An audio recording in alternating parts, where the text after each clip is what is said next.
বুক ফেটে যায় শুনলে। আমি জানি না বিষয়টা আপনারা কিভাবে দেখেন।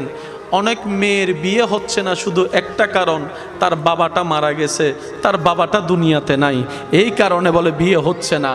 আমার জানার প্রশ্ন, আমার বোনটা কি বাবাকে হত্যা করেছে? না, আল্লাহর সম্পদ আল্লাহ যখন মন চায় তখন দিবে, তখন যখন মন চায় তখন নিয়ে যাবে। মেয়ের বাবার মৃত্যুতে তো মেয়ের কোনো হাত নাই।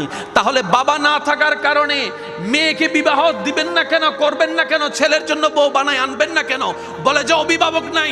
শুনে রাখুন, জেনে রাখুন, মনে রাখুন, যার দুনিয়াতে বাবার মতো অভিভাবক থাকে না, যার দুনিয়াতে স্বামীর মতো অভিভাবক থাকে না, যার দুনিয়াতে বড় ভাইয়ের মতো অভিভাবক থাকে না, যার দুনিয়াতে চাচার মতো অভিভাবক থাকে না, যার দুনিয়াতে অভিভাবকের ছায়া থাকে না, রব্বুল আলামিন বলে ওই বান্দার অভিভাবক আমি স্বয়ং নিজেই রব্বুল আলামিন হয়ে গেলাম। সুবহানাল্লাহ।